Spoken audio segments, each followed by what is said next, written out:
राधे राधे दोस्तों।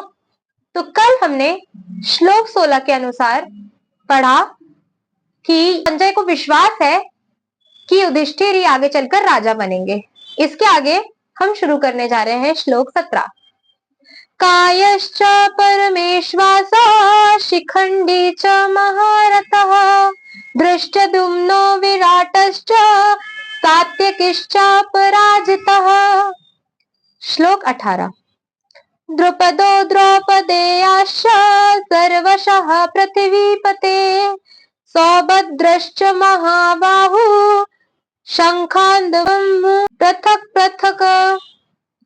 अर्थात श्रेष्ठ धनुष वाले काशीराज और महारथी शिखंडी एवं दृष्टद्युम्न तथा राजा विराट और अजेय सात्विक राजा द्रुपद एवं द्रौपदी के पांचों पुत्रों और बड़ी भुजा वाले सुभद्रा पुत्र अभिमन्यु, इन सभी ने हे राजन अब सब ओर से अलग अलग शंख बजाए। अभिमन्यु किसके पुत्र थे? अर्जुन और सुभद्रा के। और सुभद्रा किसकी बहन थी? श्री कृष्ण की। प्रश्न ये उठता है, काशीराज, दृष्टद्युम्न, विराट, सात्विक, द्रुपद तथा द्रौपदी के पांचों पुत्र और अभिमन्यु का तो परिचय पहले प्रासंगिक रूप में मिल चुका है। शिखंडी कौन थे और इनकी उत्पत्ति कैसे हुई?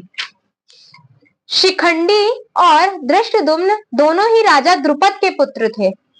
शिखंडी और दृष्टद्युम्न किसके पुत्र थे? द्रुपद के। शिखंडी बड़े थे, दृष्टद्युम्न छोटे।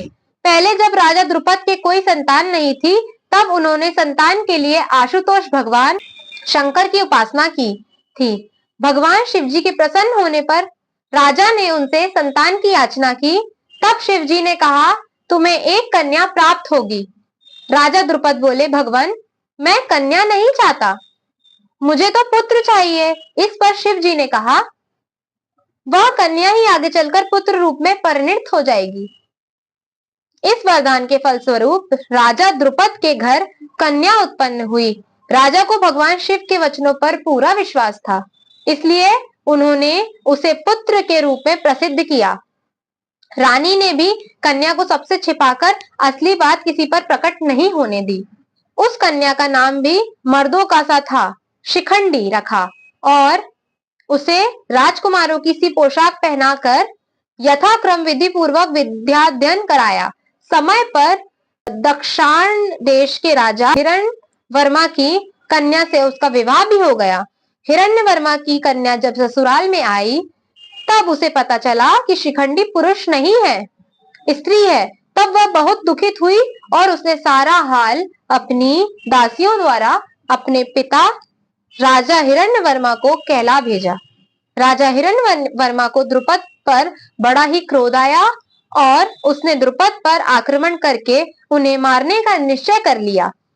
इस संवाद को पाकर राजा द्रुपद युद्ध से बचने के लिए देवराधन करने लगे।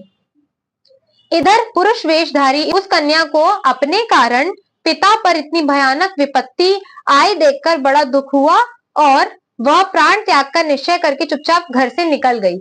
कौन? शिखंडी। वन में उसकी स्थूलाकर्ण नामक एक ऐश्वर्यवान राक्षस से भेंट हुई, जिसके पास बहुत ऐश्वर्य था। यक्ष ने दया करके कुछ दिनों के लिए उसे अपना पुरुषत्व देकर बदले में उसका स्त्री तत्व ले लिया। मतलब जो यक्ष थे, उन्होंने उनके ऊपर दया करके अपना पुरुषत्व देकर, मतलब जो वो पुरुष थे वो अपना पुरुष रूप देकर स्त्री रूप उनसे ले लिया। इस प्रकार शिखंडी स्त्री से पुरुष हो गया और अपने घर पर आकर माता पिता को आश्वासन दिया और ससुर हिरण्यवर्मा को अपने पुरुषत्व की परीक्षा देकर उन्हें शांत कर दिया। पीछे से कुबेर के शाप से स्थूलाकर्ण जीवन भर स्थिर रह गए। इससे शिखंडी को पुरुषत्व लौटाना नहीं पड़ा और वे पुरुष बने रहे। भीष्म पितामह को यह इतिहास मालूम था, इसी से वे उन पर शस्त्र प्रहार नहीं करते थे, क्योंकि उनको पहले से पता था कि वो क्या रह चुके हैं, स्त्री। वे शिखंडी भी बड़े शूरवीर महारथी योद्धा थे। इन्हीं को आगे करके अर्जुन ने पितामह भीष्म को मारा था। इन सभी ने अलग अलग शंख बजाए। इस कथन में भी कोई खास बात है? यह प्रश्न है। सर्वशः शब्द के द्वारा संजय यह दिखलाते हैं कि श्री कृष्ण, पांचों पांडव और काशीराज आदि प्रधान योद्धाओं के जिनके नाम लिए गए हैं, अतिरिक्त पांडव सेना में जितने भी रथी, महारथी और अतिरथी वीर थे, सभी ने अपने अपने शंख बजाए, यही खास बात है। संबंध: भगवान श्री कृष्ण और अर्जुन के पश्चात पांडव सेना के अन्य शूरवीरों द्वारा सब ओर शंख बजाए जाने की बात कहकर अब उस शंख ध्वनि का क्या परिणाम हुआ, उसे संजय बतलाते हैं। श्लोक 19। सघोषो धर्तराष्ट्राणां हृदयानि व्यदारयत् नभश्च पृथिवीं चैव तुमलो व्युन्नादयन्। और उस भयानक शब्द ने आकाश और पृथ्वी को भी गुंजाते हुए धार्त राष्ट्रों के यानी आपके पक्ष वालों के हृदय विदीर्ण कर दिए। इसका भाव है कि पांडव सेना में जब समस्त वीरों के शंख एक ही साथ बजे, तब उनकी ध्वनि इतनी विशाल, गहरी, ऊंची और भयानक हुई कि समस्त आकाश तथा पृथ्वी से व्याप्त हो गई। इस प्रकार सब ओर उस घोर ध्वनि के फैलने से सर्वत्र उसकी प्रतिध्वनि उत्पन्न हो गई। प्रतिध्वनि मतलब गूंज उठने लगी, जो आवाज अपन की रिवर्स आती है, जिससे पृथ्वी और आकाश गूंजने लगे। उस ध्वनि को सुनते ही दुर्योधन आदि धृतराष्ट्र पुत्रों के और उनके पक्ष वाले अन्य योद्धाओं के हृदयों में महान भय उत्पन्न हो गया। उनके कलेजे इस प्रकार पीड़ित हो गए मानो उनको चीर डाला गया हो।